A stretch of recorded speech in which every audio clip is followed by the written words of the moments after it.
Welcome everyone, KD here, and this is part 3 of my material editor tutorial for Unreal Engine 4. And this time we step it uh, one notch up again.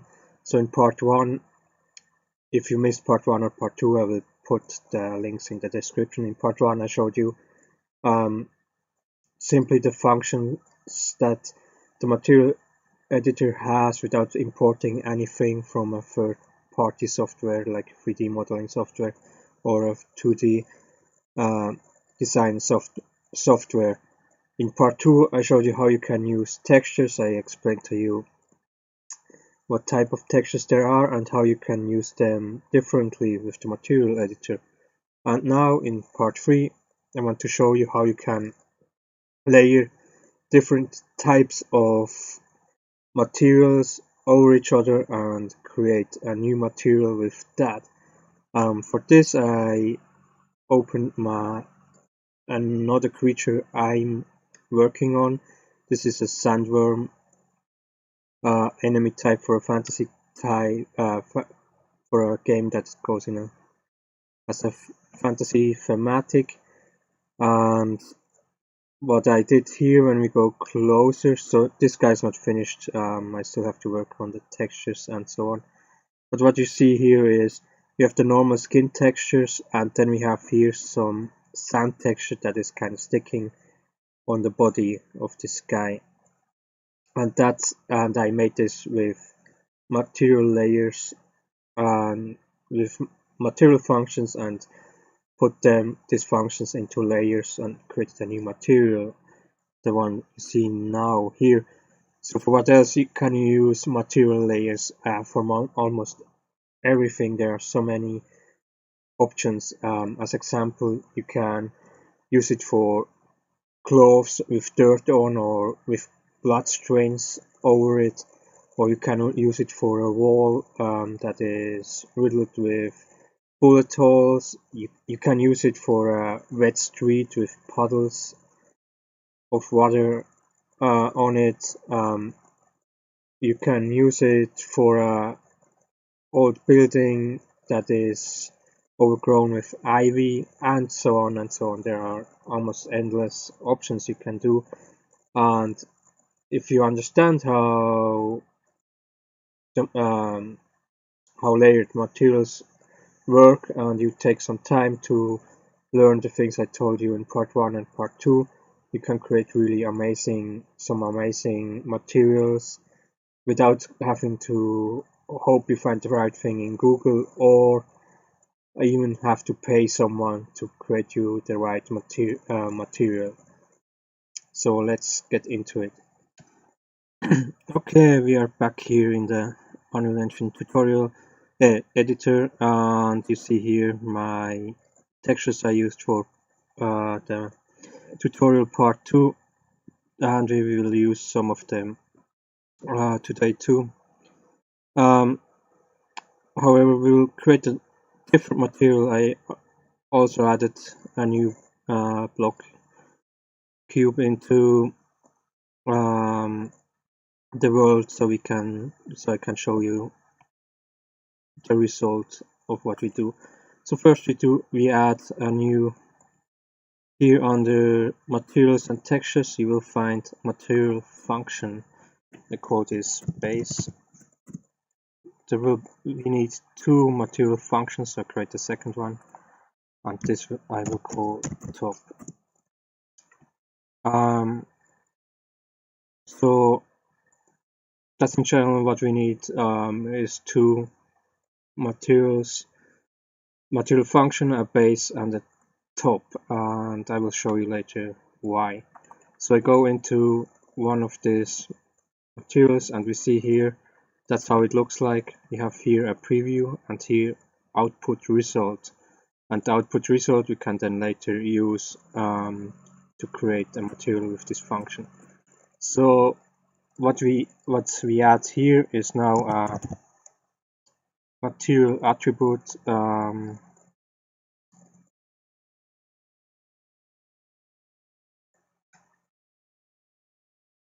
set material no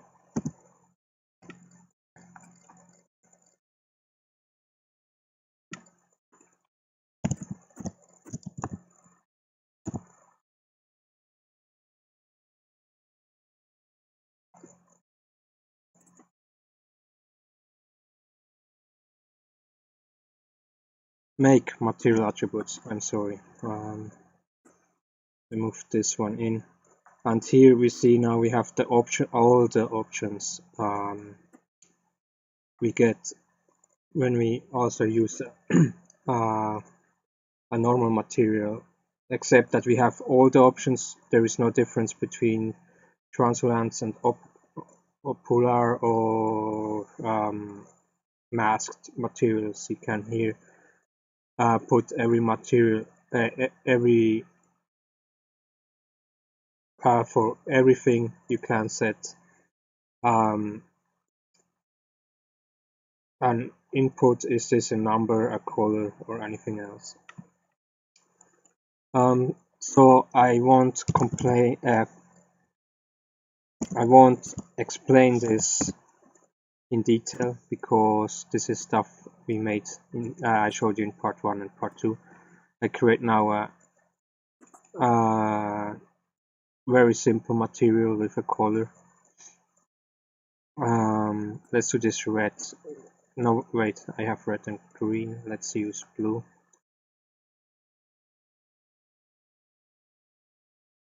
For this as color, and I also get in here constant.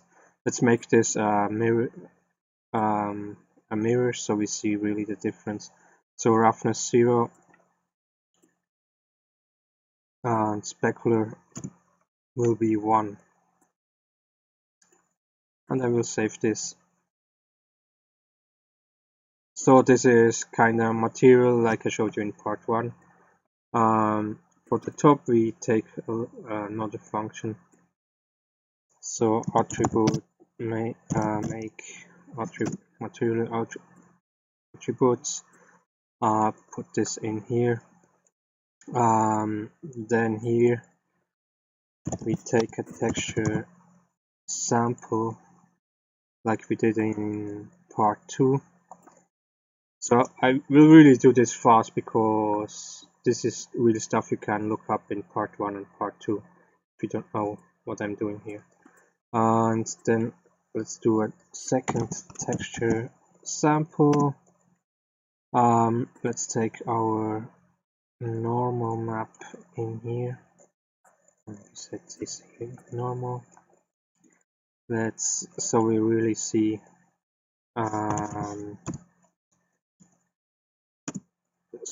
that we use the normal. Let's put in also texture coordinate. Let's put this 1010 here in UE4, and that's probably already everything we need here. I save this, and then I create a new material. It's just new material. It's fine. I open this, and this is our normal material editor. So we can use layers. We have to do one little change, and this is here on the left side. You see use material attribute under materials, and this we have to select on. So our output changes, but that's fine. Just so you still know, you still can change the blend mode here, opaque, masked, or translucent, depending on the material you want to create. Then what we need here is blend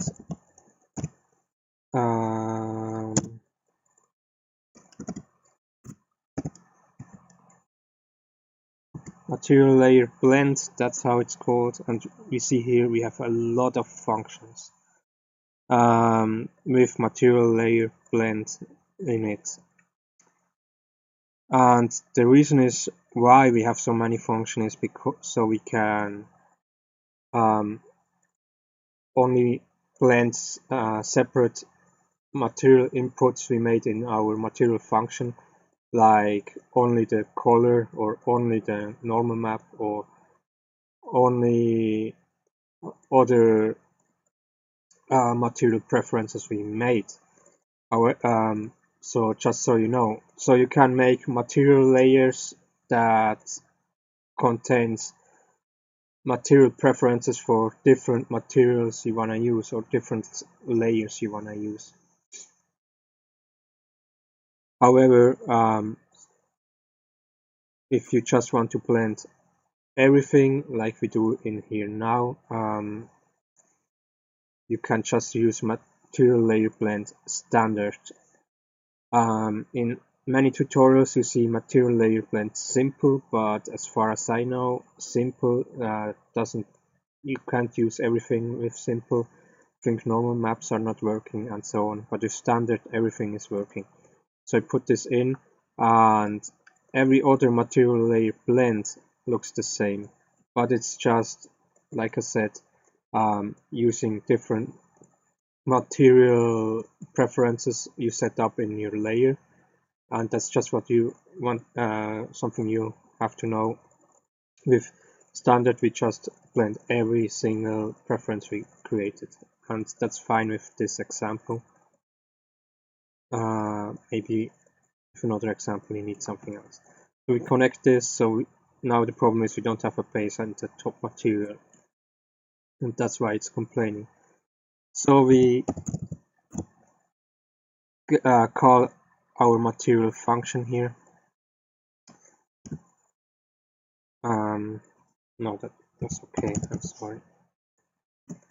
Call our material function, and here we can select our material, so first base, and that's how it looks like, and we set this in base. Then we create another material function call, and we set here top. From here on, you still can change some of the preference, some of the material inputs if you want to. You also can create here, if your base is just a vertex, a vector color, sorry, a vector parameter, you also can just create this here in this material editor, but I made now everything in here. You can also create the whole thing here in the material for one function, but it's just a lot simpler to create it with functions. So top to top. Now we have one little problem, and that's now we don't have really a layer. Now it's kind of like both materials are inside each other, and I think we only see the base material really. So what we have to set, what is necessary to set is alpha. So you can't just put in a constant and creating an offset, or what however not will create maybe the effect you want. What you also can do is adding a opacity mask. I explained what the opacity mask is in part 2 in detail. So I put in a texture sample, and here I chose my opacity mask here, and the opacity mask is just a texture map that is white and black. Everything that is black is hidden, is invisible, and everything that is white is visible. And we put this in here in alpha. I don't want to autosave right now. Put this in alpha, and then I will save, and we will shortly see the result. And this is the result. We have now here on the left side our base material, our blue material that we add a lot of reflection and smooth surface, so it mirrors and it mirrors the surrounding. And our top material, we have our two colors, texture and our normal map, and this is the result. So what you have to know here is at the moment it's mirrored, so everything that is white, we will everywhere where we have white here on our opacity map, we see the top layered material, and everything that is black, we see our base material. So of course we can here using a lot more complex maps to create more interesting stuff, maybe more random looking stuff, or like I explained, or like examples like I explained at the beginning, maybe a shirt that it has dirt over it or anything like that. And here I also added it to the map, all the materials, and here you see, here it's correct. The right side is black, is our blue material, and then here on the left side we see our texture material, our top layer material. So if you want to use now even more than two layers, maybe the third one, then you just add here another material layer blend function in it. As example, the sand material you saw at the beginning with the sandworm, only the sand material itself has already 3 layers. And I actually created a function with already 3 layered functions in it. So with that, and then I created a second function with the skin texture for the sandworm, and I overlaid that. So you can make almost endless layers if you want, but you have to know that doing this, creating too many layers, it will come back to the performance of your game, just so you know.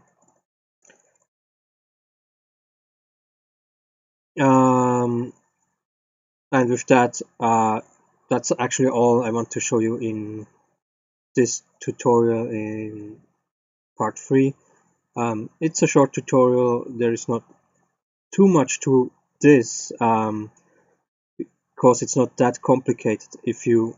But if you understand really part 1 of my tutorial, part 2 of my tutorial, even more important, and then you understand here in part 3 how you can combine these layers of materials and textures together, then you can create really amazing stuff. There is no end. I mean, the only thing that can stop you is your imagination. And the best thing is you don't need to pay for materials or anything like that. You can already make very great stuff. Of course, if you really want to go high end and having photorealistic stuff, then there is a lot more to it to optimize it. But here, this part, what I want to do with this tutorial is really just showing you the basics, and the basics are extremely simple. And that's why we can stop here for part 3. So I probably will make more parts about the material editor, but the basics are now really completed in part 1, part 2, and part 3. If you really understand that, then you know already a lot about the material editor. So I will do probably most certainly do more parts, but this will be more specific examples of materials and textures, and I probably will combine them with texture drawing and things like that. But like I said, 1, 2, 3, the basics, definitely learn this, and there's no end to what you can create in Unreal Engine. So thank you for watching, and I hope I see you in another tutorial or in a live stream.